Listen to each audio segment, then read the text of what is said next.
Hello बच्चों, क्या हाल चाल। तो कैसे हैं आप लोग।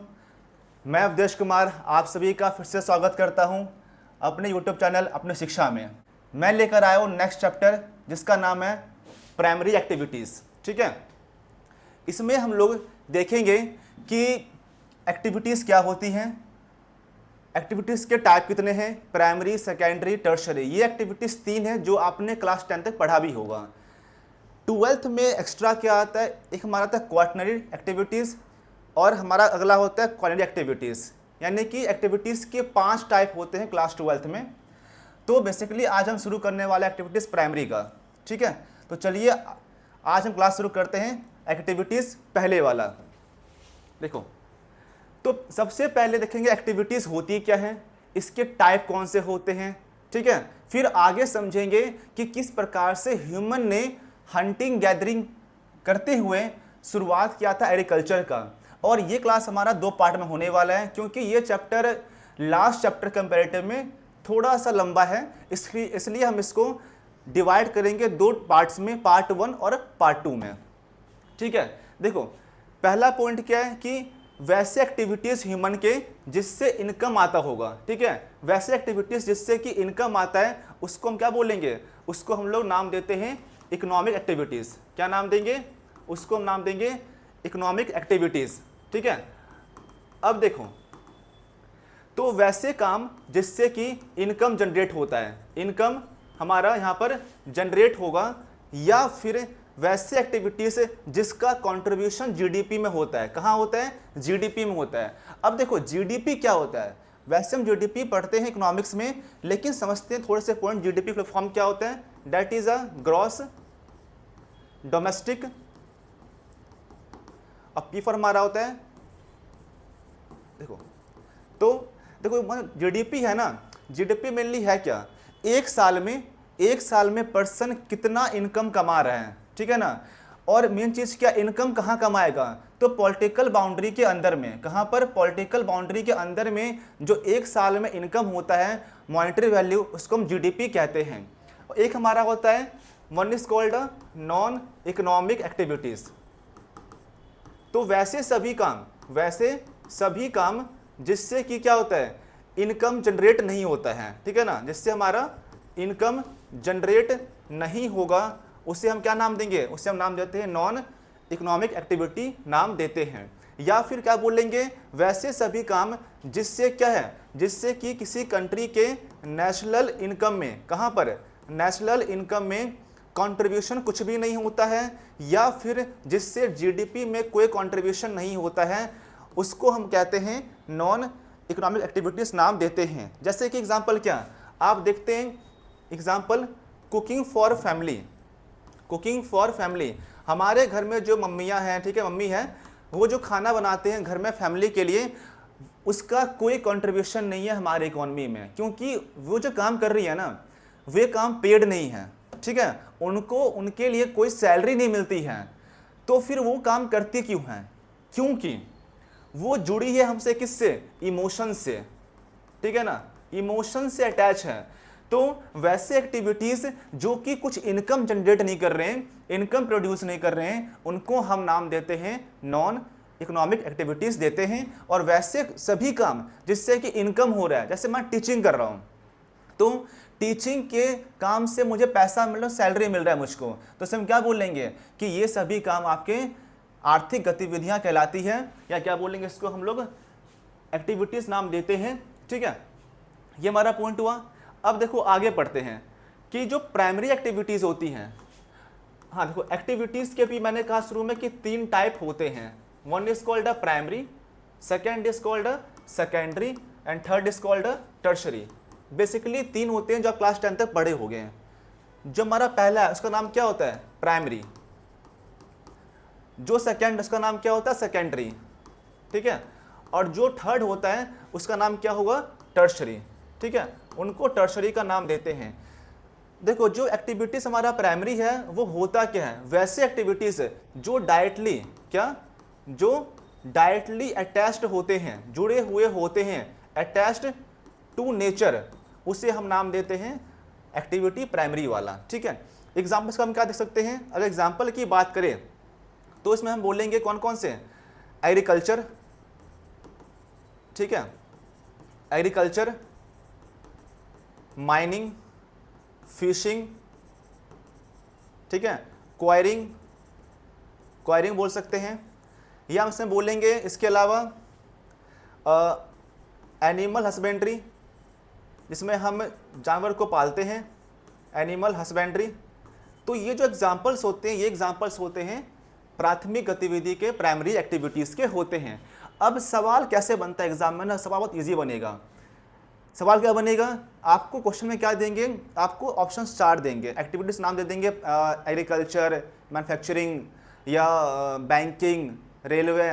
तो पूछेंगे इनमें से कौन सा एक्टिविटी प्राइमरी वाला है, कौन सा प्राइमरी एक्टिविटीज नहीं होते हैं। तो आपको एग्जाम्पल बेस्ड एमसीक्यू सवाल यहाँ पर पूछा जाता है, ठीक है। अब देखते हैं कि कौन से एक्टिविटीज सेकेंडरी हमारे कहलाते हैं। तो जहाँ पर आपको, जहाँ पर क्या है, प्राइमरी प्रोडक्ट को, प्राइमरी के जो सामान होते हैं उनको चेंज किया जाता है इनटू किस में, इनटू अ गुड्स में, इनटू अ गुड्स, या बोलेंगे फाइनल गुड्स में जिसको चेंज करते हैं, तो उसको हम नाम देंगे सेकेंडरी का। और यहाँ पर सबसे मेन काम क्या होता है, सबसे आपका मेन काम होता है, इसमें बोलते हैं प्रोसेसिंग।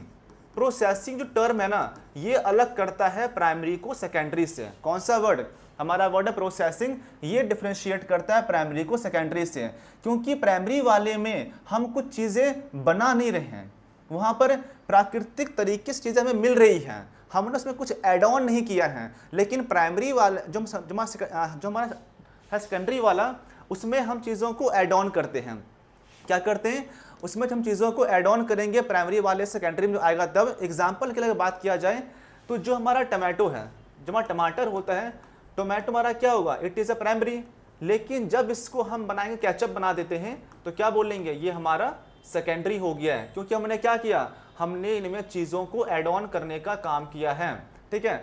तो इस कारण से क्या बोलेंगे, टमाटर हमारा एक्टिविटीज प्राइमरी में आ जाएगा, और जो हमारा केचप है वो हमारा सेकेंडरी के अंदर आ जाता है, ठीक है। अब देखो, अब हम बात करते हैं कि टर्शरी फिर क्या होता है। टर्शरी हमारा आता है, tertiary is also called a human services. क्या बोलते हैं इसको, इसको हम ह्यूमन सर्विसेज का नाम देते हैं। इसमें क्या होता है, इसमें डायरेक्टली जो ह्यूमन होता है, जो ह्यूमन होगा वो क्या करेगा, ह्यूमन प्रोवाइड करेगा, क्या चीज़ को प्रोवाइड करेगा, वो सर्विसेज को, ठीक है। इसके बदले ह्यूमन को क्या मिलेगा, इसके बदले ह्यूमन को आप देखोगे उनको वहाँ पर सैलरी या फिर उनको इनकम भी मिलता है। तो इसके एग्जाम्पल्स क्या देखेंगे, तो इसके एग्जाम्पल्स हो सकते हैं, एग्जाम्पल के लिए बैंकिंग, बैंकिंग, ट्रांसपोर्टेशन, ठीक है, ट्रांसपोर्टेशन, देन टीचिंग, टीचिंग हो गया, जो आपका डॉक्टर्स वगैरह हो गए। ये सब एग्जाम्पल हमारे होते हैं थर्ड सेक्टर के। तो एक्टिविटीज़ मेनली 3 तरह की होती हैं, प्राइमरी, सेकेंडरी, टर्शरी। 2 और मैं नाम लिख दे रहा हूँ, वन इज कॉल्ड है क्वाटनरी, क्वाटनरी, और जो अगला है वो आता है क्वाइनरी, क्वाइनरी। ये हम आगे चैप्टर्स में देखेंगे, ठीक है। तो हमने जाना एक्टिविटीज़ के 3 टाइप होते हैं, प्राइमरी, सेकेंडरी, टर्शरी। प्राइमरी में क्या होगा, एग्रीकल्चर। सेकेंडरी में क्या होगा, जो हम प्राइमरी चीज़ों को प्रोसेस्ड करके फाइनल गुड में चेंज कर रहे हैं, सेकेंडरी। और टर्शरी क्या होगा, जो उन चीज़ों को कंज्यूम करेगा ह्यूमन, या ह्यूमन जो सर्विस प्रोवाइड करा रहा है, that is called a third sector, इसको नाम यहाँ पर देते हैं, ठीक है। अब आते हैं स्लाइड के ऊपर में। स्लाइड में क्या लिखा हुआ है, स्लाइड में लिखा हुआ चीज़ है जो आपको मैंने बताया था कि वे सब एक्टिविटीज़ जिससे कि हमें इनकम आ रहा है उसको हम कहेंगे आर्थिक क्रियाएं बोल देंगे, ठीक है। उसके बाद से इसको हम डिवाइड करेंगे क्या, प्राइमरी में, सेकेंडरी में, टर्शरी में और क्वाटनरी में होता है। अब ये चैप्टर पूरी तरह डिपेंड है किसके ऊपर है, हमारे प्राइमरी पर। इसमें देखेंगे कि प्राइमरी एक्टिविटीज़ होती क्या है मेनली।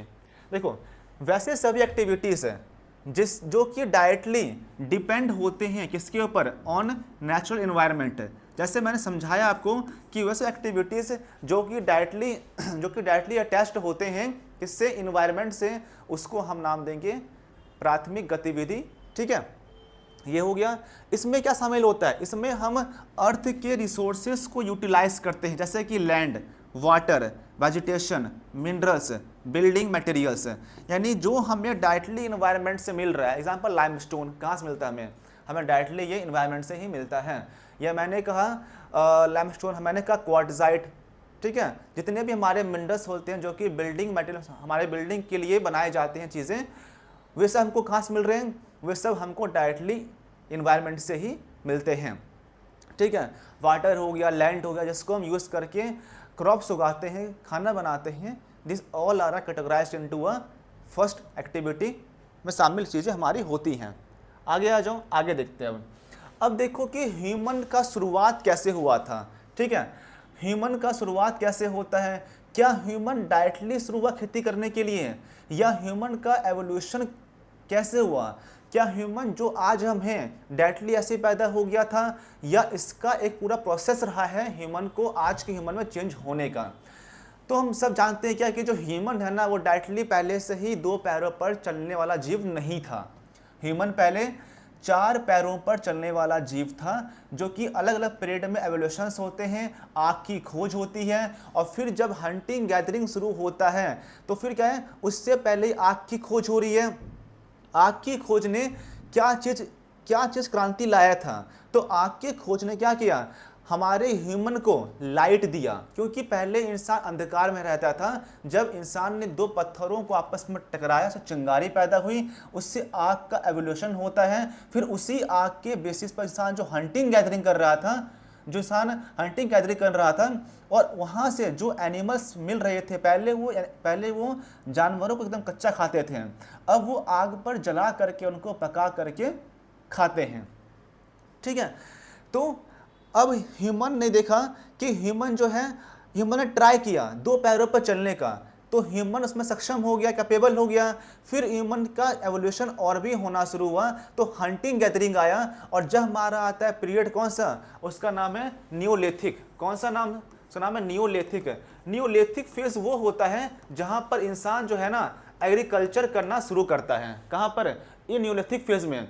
और पहली बार जो खेती का हमें एविडेंस मिले हैं, कहाँ से मिला है? डेट इज कॉल्ड मांडा, ठीक है ना। मांडा, या हम कहेंगे वुड्स होम, जहाँ से हमें एग्रीकल्चर करने के एविडेंस मिले हैं। किसका मिला है? हमें यहाँ पर राइस का एविडेंस हमें यहाँ पर दिखाई देता है। तो धीरे धीरे इंसान इवॉल्व हुआ, ठीक है। पहले हंटिंग गैदरिंग किया, फिर इंसान ने क्या देखा कि वो उसको देखा कि पानी के बगल में क्या है, हम सीड के बेसिस पे हम क्रॉप्स उगा पा रहे हैं। फिर इंसान के जीवन में स्थायीपन आना शुरू हुआ था। आज का इंसान पहले ऐसा नहीं था, पूरे प्रक्रियाओं से गुजरते हुए इंसान आज की तरह दिखाई देने लगा है। चलिए आगे बढ़ते हैं और आगे देखते हैं कि स्लाइड्स में क्या समझाया गया है, ठीक है। देखो, शुरुआत में ना इंसान डिपेंड था ऑन इन्वायरमेंट। किस पे डिपेंड था इंसान डिपेंड था इन्वायरमेंट के ऊपर में। देखो, 2 यहाँ पर ना वर्ड्स आते हैं, जब कोई जोड़ था समझने का। 2 वर्ड्स कौन से हैं देखना। एक हमारा आता है word that is called humanisation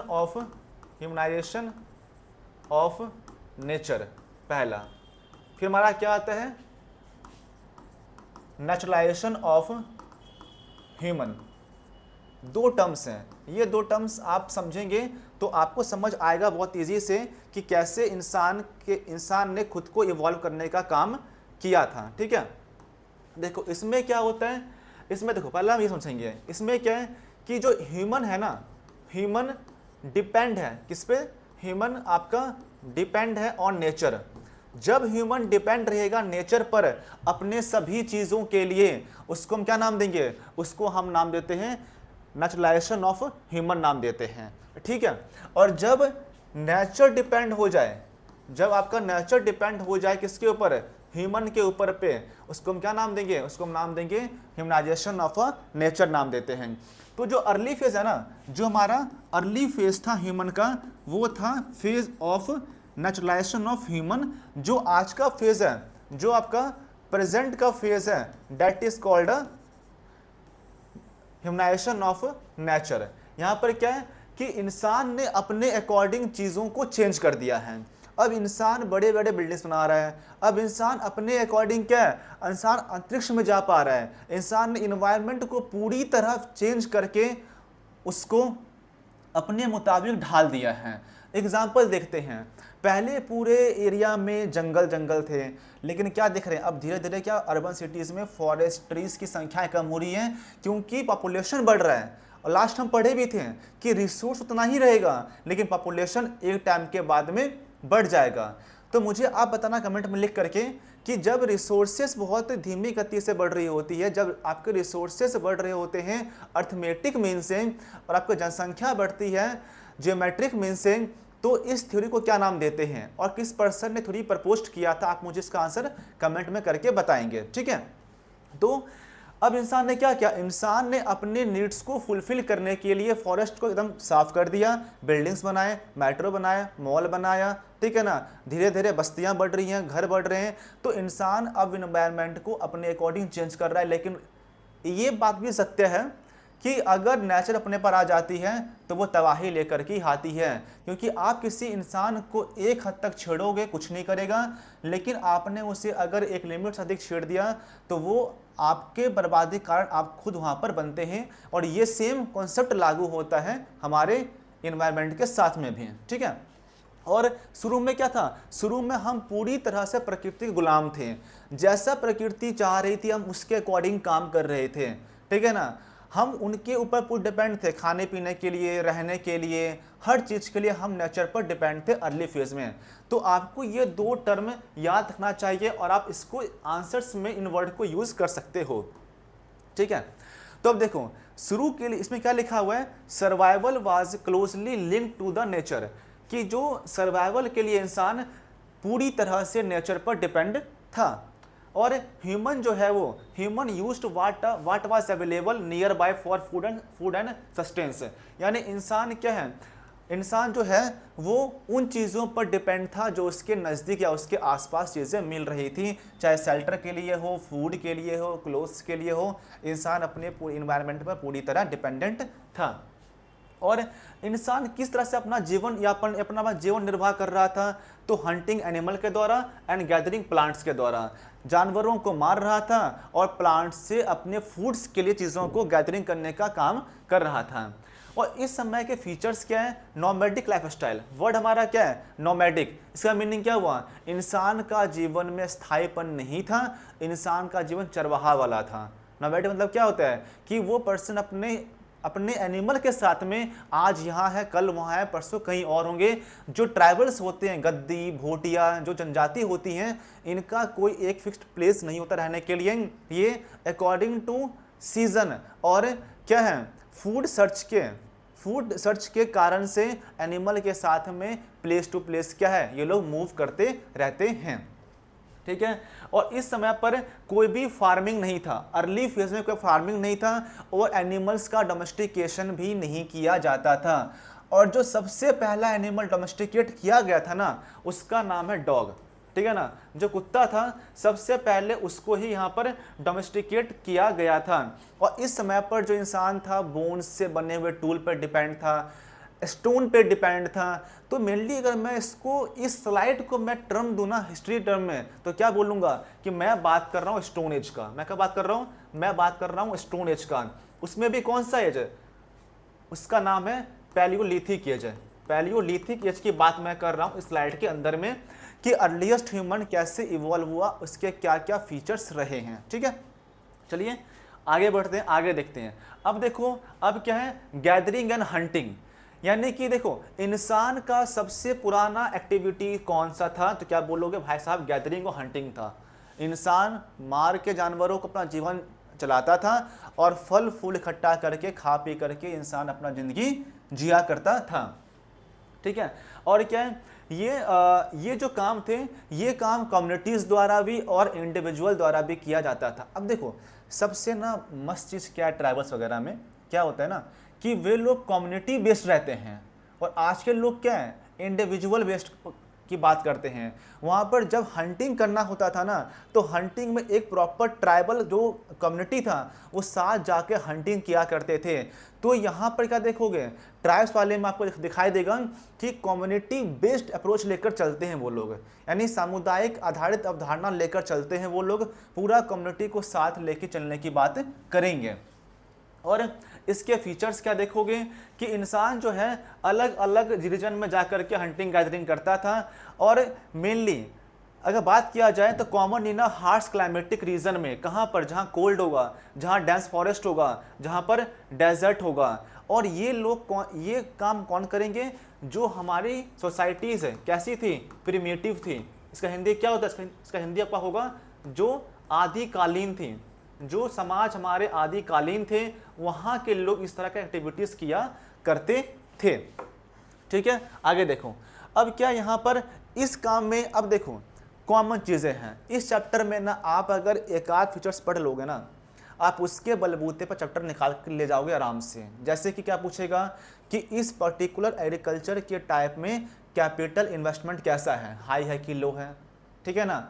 उसके बाद में पूछेगा आपसे कि क्या इस एक्टिविटीज़ में या इस एग्रीकल्चर में ह्यूमन का नीड ज़्यादा है या कम है, मशीन का नीड ज़्यादा है कि कम है। तो आपको 2-3 पॉइंट आपको टिप पर याद रख लेना है, जिसके दम पे आप चैप्टर के फीचर्स को आराम से निकाल के ले जाओगे। ठीक है, देखो इसमें क्या लिखा है, require very little capital investment, यानी आपको यहाँ पर बहुत कम निवेश करना है पैसों का। हंटिंग गैदरिंग में क्या निवेश करोगे भाई, पहले टाइम में क्या था, तीर था, धनुष था, भाला था, पत्थर के हथियार होते थे, उनको ही फेंक कर क्या एनिमल्स की हंटिंग की जाती थी। तो उस समय पर कैपिटल इन्वेस्टमेंट का उतना नीड था भी नहीं, और उस समय पर क्या कैपिटल का कॉन्सेप्ट डेवलप भी नहीं हुआ था।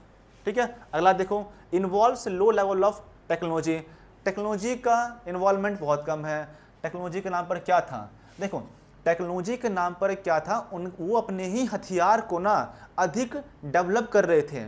पहले उनके हथियार में धार कम था, फिर जब फेस बदला ना तो उनके हथियार में धार, पैनापन वो ज़्यादा आना शुरू हो गया था। तो उनके लिए वही टेक्नोलॉजिकल एडवांसमेंट था। लेकिन इसको हम स्टडी कर रहे हैं आज के टाइम पे ना, तो हम टेक्नोलॉजी को देख रहे हैं आज के टाइम पे। तो क्या इस कारण बोल रहे हैं कि उस समय पर इन्वॉल्वमेंट काफ़ी यहाँ पर कम था टेक्नोलॉजी का।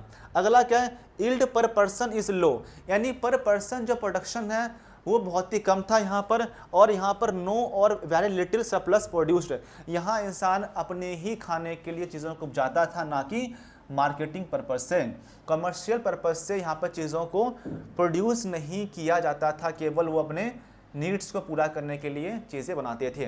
तो ये 3-4 आपके क्या फीचर्स हैं हंटिंग और गैदरिंग पीरियड के, आपको इसे याद रखना होगा। ठीक है, अब देखो अब हमारा क्या है, नोमैडिक हर्डिंग। ठीक है, नोमैडिक हर्डिंग हमारा टॉपिक यहाँ पर अब आता है। अब देखो नोमैडिक हर्डिंग क्या था, आपको मैं समझा दिया कि देखो वर्ड हमारा क्या, नोमैड्स कौन होते हैं, दे आर चरवाहा। ठीक है ना, जो इंसान जो क्या है, इंसान जानवरों को लेकर के यहाँ वहाँ place to place food shelter की खोज में भटकते रहते हैं या फिर जाते रहते हैं। अगला है हर्डिंग, यानी क्या बोलोगे, झुंड, जो झुंड में रहते हैं। ये हमेशा कैसे रहेंगे, ये आपके हमेशा झुंड में ही रहते हैं, झुंड में ही चलते हैं।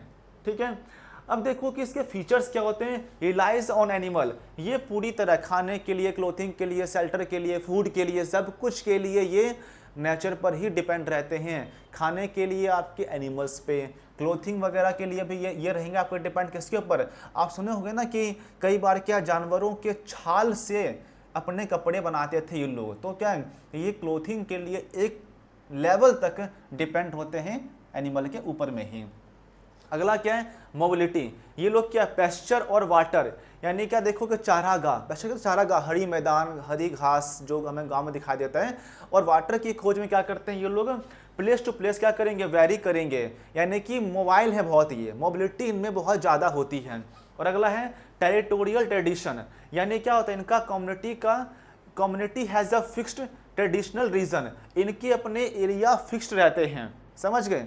यानी अगर मैंने कहा गद्दी, मैंने कहा बक्करवाल, मैंने कहा भोटिया, तो ये एक पर्टिकुलर राज्य में ही पाए जाएंगे। अब ये नहीं है कि गद्दी कम्युनिटी आप देख रहे हो हिमाचल प्रदेश में तो आपको दिख रहा है केरला में, ऐसा नहीं होगा। जो एक पर्टिकुलर रीजन का ट्राइब है वो आपको उसी रीजन में ही दिखाई देगा। हाँ, हो सकता है कि अप एंड डाउन करेंगे, ऊपर नीचे आएंगे, फिर दोबारा यहाँ से ऊपर जाने का काम करते हैं, बट इनका रीजन फिक्स्ड रहता है। आगे आ जाओ, आगे देखो कहाँ कहाँ मिलेंगे, मेन कहाँ मिलते हैं हमारे नोमैडिक हर्डिंग।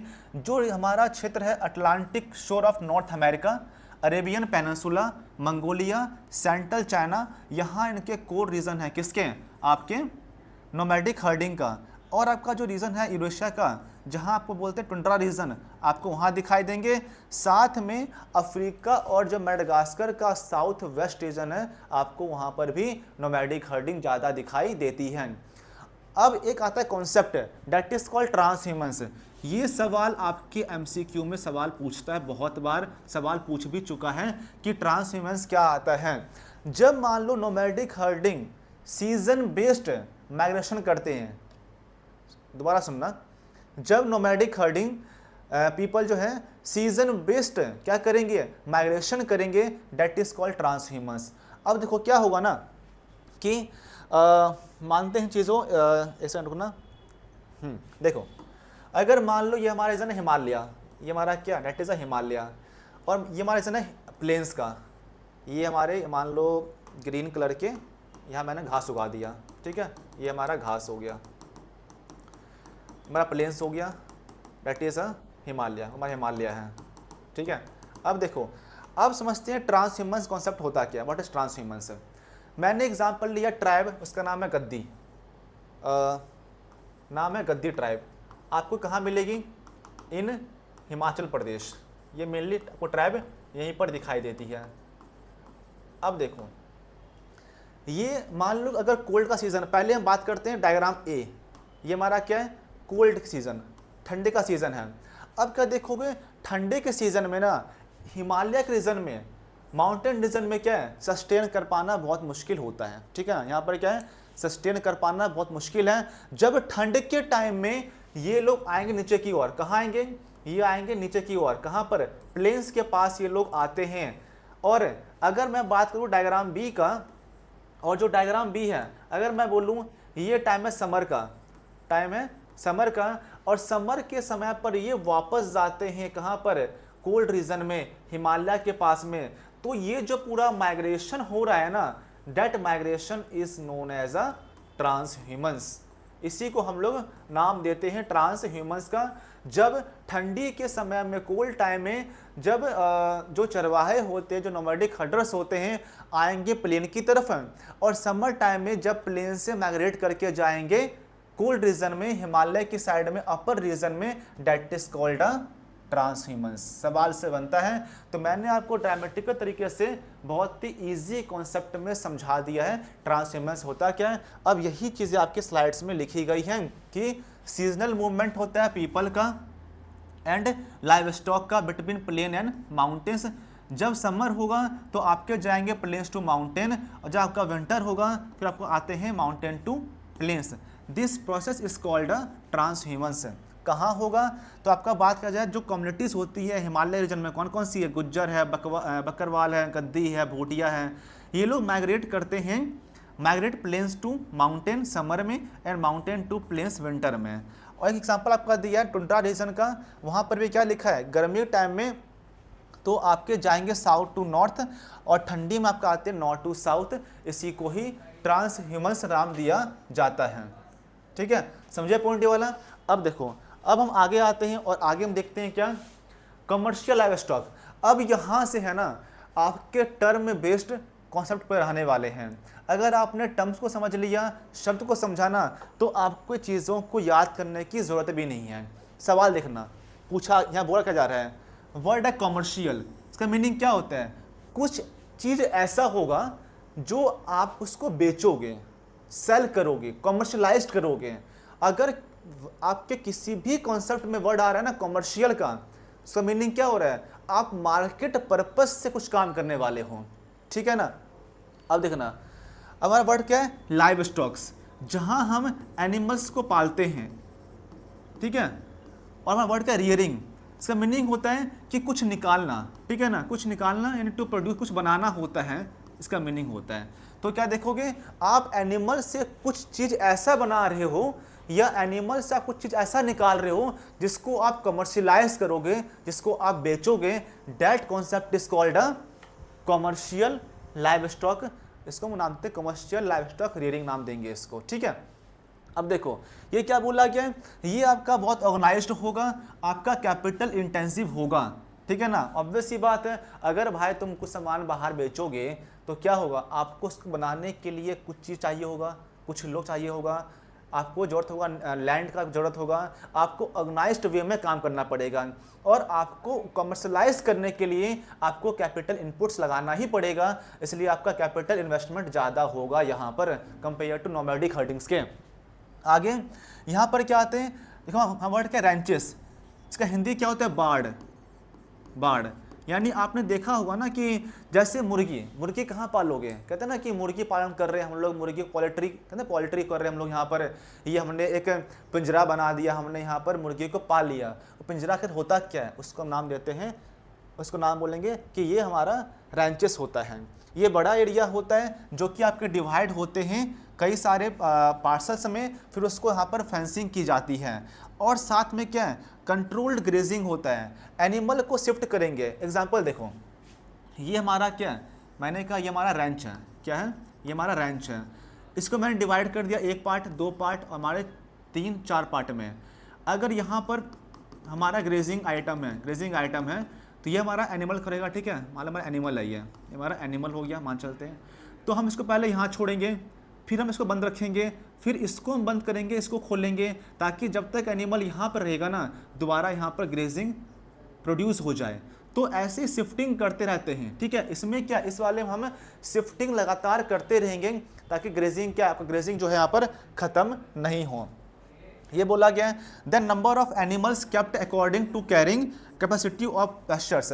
पैस्चर के अकॉर्डिंग यहाँ पर नंबर्स ऑफ एनिमल रखे जाते हैं कि कितना बड़ा मैदान है, हरी घास मैदान है, उसके अकॉर्डिंग क्या जानवरों को यहाँ पर रखा जाता है। समझ गए पॉइंट यहाँ पर। और यहाँ पर केवल सिंगल टाइप का क्या है, ओनली वन टाइप का यहाँ पर क्या कहा जाता है, एनिमल को रियर किया जाता है। जैसे क्या, शिप हो गया, कैटल हो गया, गोट हो गया, तो बेसिकली वैसे ही एनिमल को यहाँ पर रेंज करेंगे, रखेंगे, जिससे हमें कुछ चीज़ें मिल रही होती हैं। तो शिप हो गया, गोट हो गया, ठीक है ना। तो ऐसे एनिमल को हम प्रीफर करते हैं इसके अंदर में। अब देखो, अब यहाँ पर क्या बोला गया है कि इसमें हम क्या चीज़ें मिलेगी हमें जानवरों से, तो हमें मीट मिलेगा, वूल मिलेगा, हाइड्स मिलते हैं, स्किन मिलते हैं। तो क्या है, अब के टाइम में क्या हो गया ना कि आप हंटिंग, पोचिंग, देखो पोचिंग का वर्ड नहीं समझो, वर्ड क्या, पोचिंग। तो हमारा पोचिंग होता क्या था, पोचिंग क्या बोलोगे, जब आप लोग इलीगल हंटिंग करते हैं, क्या करते हैं, इलीगल हंटिंग करेंगे, तो उसको हम नाम देते हैं पोचिंग का, ठीक है ना। जब भी हंटिंग इलीगल तरीके से किया जाए उसको हम लोग पोचिंग का नाम देंगे। और साथ देखोगे कि इसमें processed, scientific, packed and exported to global markets. हम इन चीज़ों क्या करेंगे, हम इन चीज़ों को प्रोसेस्ड करेंगे, साइंटिफिक तरीके से पैकिंग करेंगे, और इसे हम ग्लोबल मार्केट में सेल करते हैं, इसलिए इसको नाम देते हैं कमर्शियल लाइव स्टॉक नाम दिया जाता है।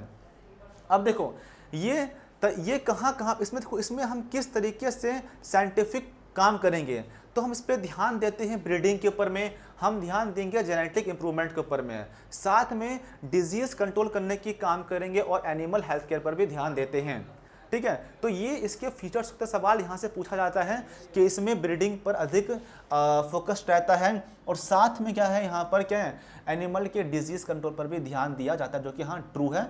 इसमें ये सब चीज़ें की जाती हैं। कहाँ कहाँ होता है, New Zealand, Australia, Argentina and Uruguay और यूएसए। तो यहाँ पर ये एक्टिविटीज़ की जाती हैं, ठीक है।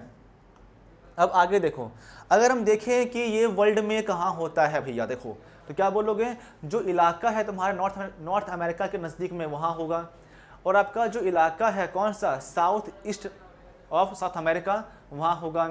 जो आपका इलाका है नियर बाय साउथ अफ्रीका वहाँ पे होता है, और जो इलाका है यूरेशिया और एशिया के कुछ पार्ट का वहाँ होगा, और आपका साथ में जो इलाका है ऑस्ट्रेलिया का, तो वहाँ पर भी आपका कमर्शियल लाइव स्टॉक रियरिंग होता है, ठीक है। समझे पॉइंट वाला। अब आगे बढ़ते हैं। अब देखो, अब हमारा वर्ड क्या आता है, प्रीमेटिव सबसिस्टेंस, ठीक है, एग्रीकल्चर। इसका हिंदी क्या होता है कि आदिकालीन, यहाँ मैं लिखता हूँ उसका हिंदी क्या होगा, ये होगा आदिकालीन जीवन निर्वाह कृषि। अब देखो, आप भले इंग्लिश के स्टूडेंट हो तो आपको थोड़ा हिंदी आना चाहिए, और आप हिंदी के स्टूडेंट हो आपको थोड़ा इंग्लिश आना चाहिए। इससे आपके लिए इजी होगा। क्यों? क्योंकि आप टर्म्स के बेसिस पर आप चीज़ों को आप बहुत ही ईजी वे में समझ लोगे, और अगर आप समझते हो ना टर्म्स को, तो आप कॉन्सेप्ट को बहुत ईजिली ही क्लियर कर लोगे। देखो हमारा वर्ड क्या है? प्रिमेटिव, यानी इसका मीनिंग क्या होता है? आदिकालीन, जो कि बहुत प्राचीन होगा, बहुत ही एंशियंट होगा, जो अर्ली फेज का होगा, ठीक है ना। फिर हमारा वर्ड आता है सबसिस्टेंस, मतलब वैसे एग्रीकल्चर जो कि जिंदगी चलाने के लिए होती हैं, जीवन निर्वाह के लिए होती है, तो उसको हम नाम देते हैं प्रिमिटिव सबसिस्टेंस नाम देंगे, ठीक है। अब देखो इसमें मेनली होता क्या है, इसमें बहुत ही प्रिमिटिव फार्मिंग होती है। कहाँ पर मेनली होगा? Tropical region. यानी अब देखो हमारा वर्ड क्या? Tropical region. क्या बोलेंगे? जो हमारा ये एरिया है ना, this area between Tropic of Cancer and Tropic of Capricorn, this area is called a tropical region. तो इस एरिया में खेती होती है ये वाले, इसको हम नाम क्या देते हैं? Slash and burn agriculture. सवाल पूछता है अलग से यहाँ पर कि what is a slash and burn agriculture. देखो ये जो आपका ना पूरा दो, ये 1 और 2 यहाँ समझाया गया है क्या? What is a slash and burn agriculture होता क्या है। अब देखो इसको समझेंगे अलग से स्लाइड में। चीज़ों को कॉन्सेप्ट करना बहुत ज़रूरी होता है, वरना दिक्कतें बाद में पैदा कर देती हैं, ठीक है। Slash and burn agriculture. अब देखो ये होता क्या है यहाँ पर, समझते हैं वर्ड को। इसको हम नाम क्या देंगे? Also known as a shifting agriculture. क्या नाम देंगे इसको? इसको हम लोग शिफ्टिंग एग्रीकल्चर भी यहाँ पर नाम देते हैं। इसमें क्या होता है कि शिफ्टिंग के द्वारा यहाँ पर खेती चीज़ों में की जाती है, ठीक है। जैसे मान लो रीजन ए है, ए बी एंड सी, ठीक है। ये 3 यहाँ पर क्षेत्र दिए हुए हैं, ए दिया है, बी दिया हमारे यहाँ पर, सी दिया गया है। तो मानते हैं ईयर 1, ठीक है, ये हमारा है फर्स्ट ईयर, ये हमारा है सेकेंड ईयर, और ये हमारा है थर्ड ईयर। हमारे 3 यहाँ पर ईयर होते हैं। तो ये हमारा है एग्रीकल्चर लैंड, ये हमारा क्या है? ये हमारा एग्रीकल्चर लैंड है, ठीक है। अब देखो अब क्या है, यहाँ मैंने खेती किया पहले साल, मैंने क्या किया? मैंने यहाँ पर खेती किया पहले साल। अब मैंने यहाँ पर सोइंग कर दिया, मैंने चीज़ों को उगा दिया, और मैंने यहाँ पर हार्वेस्टिंग भी कर लिया। अब हार्वेस्टिंग कर लिया तो इस समय टेक्नोलॉजी था नहीं कि टेक्नोलॉजी के बलबूते मैं तुरंत या मैं बहुत जल्द ही यहाँ के सॉइल की फर्टिलिटी को वापस ले आऊँ। तो क्या करेंगे? अब इसको जला देंगे। क्या करेंगे? अब इसको यहाँ पर हम चीज़ों को जला देते हैं, ठीक है, जला दिया। अब क्या हुआ? जलाने के बाद यहाँ क्या पैदा हुआ? यहाँ का पैदा होता है क्या? मैन्योर। क्या पैदा होता है? मैन्योर। तो इसको हम फिर छोड़ देंगे, इसको हम छोड़ देते हैं कितने? अब कम से कम छोड़ते हैं फॉर 6 to 7 मंथ, इसको हम ऐसे खाली छोड़ देंगे। अब हम कहाँ जाएंगे? अब यहाँ जाते हैं, यहाँ जाएंगे, फिर हम खेती करेंगे, सोइंग करेंगे, हार्वेस्टिंग करेंगे। इसको हम फिर दोबारा जला देंगे चीज़ों को, फिर छोड़ देंगे, फिर हम यहाँ जाएंगे, फिर खेती करेंगे, फिर जला दिया। तो क्या है, हम इसको शिफ्टिंग करते क्यों हैं? सवाल ये है कि भाई शिफ्टिंग तुम कर क्यों रहो बार बार यहाँ पर? तो शिफ्टिंग करने का जो मेन आपका रीज़न है ना, वो क्या बोलोगे? उसका आपका मेन रीज़न क्या होता है कि टू रिकवर सॉइल फर्टिलिटी। क्या? सॉइल फर्टिलिटी को रिकवर करने के लिए ही हम शिफ्टिंग करते हैं। इसका मेन कॉन्सेप्ट यही है कि सॉइल फर्टिलिटी को रिकवर करने के लिए ही शिफ्टिंग करेंगे, और जब शिफ्टिंग एग्रीकल्चर करते हो उसका ही नाम होता है स्लैश एंड बर्न का नाम उसको हम देते हैं, ठीक है। समझे पॉइंट ये वाला? तो यहाँ क्या देखोगे आप कि बहुत लंबे टाइम तक हम यहाँ पर सॉइल को छोड़ते हैं यहाँ पर, और जो क्या एज अ ऐश के तौर पर हम लोग यहाँ पर नेचुरल मैन्योर को यूज़ करेंगे, और क्या है स्मॉल प्लॉट में खेती करते हैं और शिफ्टिंग करते रहते हैं। और क्यों छोड़ते हैं? ताकि लॉन्ग टर्म में क्या आपके सॉइल का जो है फर्टिलिटी वो रिकवर हो जाए, इसलिए क्या चीज़ों को यहाँ पर शिफ्टिंग किया जाता है, ठीक है। अब देखो इस पे प्रॉब्लम क्या होता है, लगातार शिफ्टिंग करने के कारण से क्या सॉइल फर्टिलिटी यहाँ कम हो जाती है, और इसका एक और नाम है झूम कल्टीवेशन। ये कहाँ बोलते हैं इसको? हम इंडिया बोलते हैं, इंडिया में बोलते हैं। अब इंडिया में कहाँ बोलेंगे? जो हमारा इलाका है नॉर्थ ईस्ट का, वहाँ पर बोलते हैं क्या, झूम कल्टीवेशन बोलते हैं। और इस कारण से क्या होता है हमारा यहाँ पर डिफॉरेस्टेशन हमारा होगा, हमारा वन कट जाता है और साथ में हमारा लैंड डिग्रेड भी यहाँ पर हो जाता है। क्या क्या प्रॉब्लम होगी, सॉइल फर्टिलिटी खराब हो जाता है, लैंड हमारा यहाँ पर डिग्रेड हो जाएगा और डिफॉरेस्ट हो जाती है, यानी कि वनों को यहाँ पर काटा जाता है। क्योंकि अगर आप ए हो, बी हो, सी हो, यहाँ खेती किया, फिर यहाँ किया, फिर यहाँ किया, आप कितना लैंड लाओगे, तो आपको फॉरेस्ट कवर को ख़त्म करना पड़ता है इस खेती के लिए, इसलिए मेन प्रॉब्लम माना जाता है। झूमिंग कहाँ बोलते हैं, इंडिया बोलेंगे, इंडिया में कहाँ बोलोगे, इन नॉर्थ ईस्ट। फिर देखोगे मिलप्पा कहाँ बोलोगे, मैक्सिको में। और जो हमारा इलाका होता है सेंट्रल अमेरिका, वहाँ होता है। लद्दाख कहाँ बोलोगे, इंडोनेशिया मलेशिया में। रे कहाँ बोलोगे, वियतनाम में। कोनक्कू कहाँ बोलोगे, वेनेजुएला में। चेना कहाँ बोलते हैं, श्रीलंका में। और रोका कहाँ बोलते हैं, ब्राज़ील में। तो आपसे सवाल पूछता है मैच द फॉलोइंग में कि झूम कल्टीवेशन या फिर शिफ्टिंग कल्टीवेशन के और भी नाम क्या हैं। तो उम्मीद है कि आपको ये पॉइंट पूरी तरह समझ आ गया होगा। अब देखो, अब ये पूरे वर्ल्ड में कहाँ होगा, आपको जो मैप दिखाया डार्क जो यहाँ पर आपके कलर किया गया है, तो इन एरिया में आपके इलाका जो इंडिया का नज़दीक वाला, यहाँ पर आपके पूरे खेती की जाती है। कौन सी, आपके प्रिमिटिव वाली, ठीक है। अब देखो, अब आते इंटेंसिव। पहले क्या था, प्रिमिटिव, अब क्या है, इंटेंसिव। मतलब क्या हुआ इसमें, तो इसमें हम क्या देखेंगे कि जब खेती की जाती है ना बहुत बड़े स्केल पर, लार्ज स्केल पर, ठीक है, डेट इज कॉल्ड इंटेंसिव, यानी गहन, जब ज़्यादा हो जाता है। यानी कि हम 2-3 क्रॉप नहीं उगाएंगे, हम क्रॉप उगाएंगे तो बहुत ज़्यादा यहाँ पर क्वांटिटी में क्रॉप उगाते हैं, उसको इंटेंसिव का नाम दिया जाता है। तो यहाँ क्या बोला है, कहाँ मिलेगा, जो आपका रीजन होगा डेंस पॉपुलेटेड, जहाँ आपका पॉपुलेशन बहुत ज़्यादा होगा। और जब का इलाका है मानसून एशिया का, तो वहाँ पर क्या है, आपको वहाँ पर इंटेंसिव एग्रीकल्चर होता हुआ दिखाई देगा। और यहाँ पर क्या होते हैं, पॉपुलेशन ज़्यादा होने के कारण से लैंड होल्डिंग कम होता है। क्या होता है, पॉपुलेशन ज़्यादा होने के कारण से लैंड होल्डिंग कम होगा। और इसमें काम कौन करता है, परिवार वाले मिलके काम करते हैं इसके अंदर में। और मशीन का यूज़ बहुत ही कम होता है, यहाँ पर मैनुअल लेबर यूज़ ज़्यादा होता है, यानी पूरा परिवार साथ मिल करके मशीन का कम उपयोग करते हुए अपने हाथों से खेती करते हैं। और farmyard manure use to maintain soil fertility, soil fertility बनाए रखने के लिए यहाँ पे मैन्योर का यूज़ किया जाता है, जैसे कौन होता है, फर्टिलाइजर का प्रयोग किया जाएगा, ठीक है। ये हो गया। High yield per unit but low labour productivity होता है, यानी एक यूनिट में खेती का प्रोडक्शन बहुत ज़्यादा होता है, लेकिन क्या बोला है, आपका जो लेबर का जो प्रोडक्शन होता है काफ़ी कम होता है।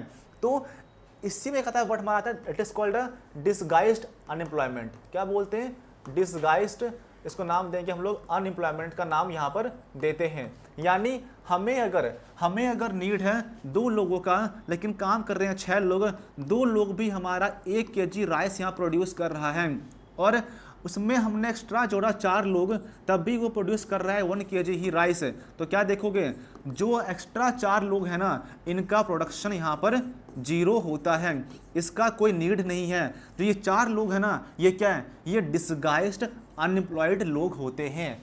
यही होता है आपका डिसगाइज्ड अनएम्प्लॉयमेंट, जहाँ पर नीड नहीं है, उनका प्रोडक्शन 0 होता है, तो भी वो वही काम को करते हैं, और एग्रीकल्चर इसका मेन एग्जाम्पल माना जाता है, ठीक है। ये हो गया।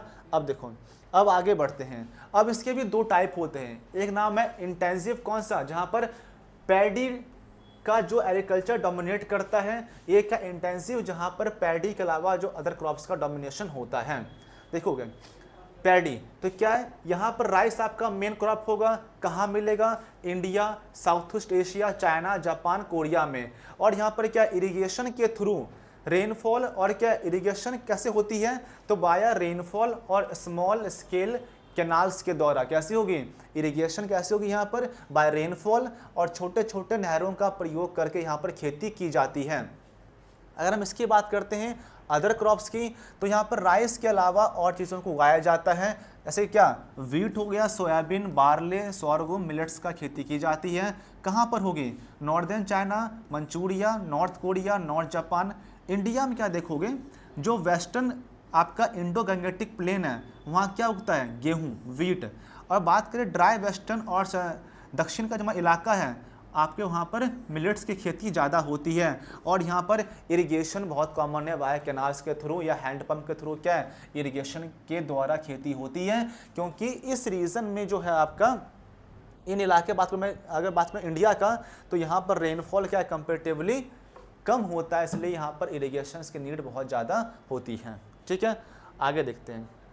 अब देखो यहाँ पर कहाँ कहाँ होगा आपका, तो जो आपका पूरा पैच दिखाई दे, देखो क्या बोलोगे, जो आपका साउथ ईस्ट आपका जो एशिया है ये, और आपका जो इलाका है कौन सा, नॉर्थ ईस्ट एशिया, तो इस जगह पर इसकी खेती की जाती है।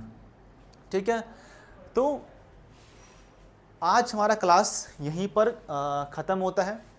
हमने पूरा समझा यहाँ पर पार्ट 1 में कि क्या क्या टाइप्स हैं एग्रीकल्चर के, समझा अर्ली ह्यूमन ने कैसे खेती शुरू किया था, और बाद में कैसे फिर कॉमर्शलाइजेशन हुआ एग्रीकल्चर का, फिर कैसे लाइफ स्टॉक लेकर एनिमल ह्यूमन आए थे, फिर हमने इंटेंसिव देखा, प्रिमेटिव देखा। ठीक है, देखो केवल पढ़ना ना, केवल भाई पढ़ाई करना दैट इज़ नॉट इम्पॉर्टेंट, केवल हमने पढ़ लिया 2 अक्षर पढ़ लिया वो काफ़ी है, उतना नहीं होगा। आप जब तक मल्टीपल टाइम रिवीजन नहीं करोगे, चीज़ किसी काम का नहीं होता, तो रिवीजन बहुत ज़्यादा है। आपको जितना पढ़ाया जा रहा है क्लास में, जो पढ़ाया जा रहा है आपको क्या बार बार रिवाइज करना है। रिवाइज करोगे तभी क्या है, तभी आप चीज़ों को लॉन्ग टर्म तक मेमोराइज कर पाओगे और उसको याद भी रख पाओगे। ठीक है ना, नहीं तो क्या हुआ, अभी तो पढ़ लोगे लेकिन एग्ज़ाम टाइम पर चीज़ों को भूल जाओगे। रिटेन करने के लिए, आपको मेमोराइज करने के लिए चीज़ों को मल्टीपल टाइम रिवीजन करना ही होगा। चाहे कैसे भी करो, हंसते हुए करो या दुख साथ करो, आपको चीज़ें करनी ही होंगी। ठीक है, तो आज के लिए इतना ही, मिलते हैं अब अगली क्लास में इसी का पार्ट 2 ला करके, जो बहुत जल्दी आ जाएगा। तब तक के लिए आप लास्ट के 2 वीडियोज़ और जो आज क्लास है इसको आप मेमोराइज करेंगे। तब तक के लिए थैंक यू, बाय, मिलते हैं नेक्स्ट क्लास में।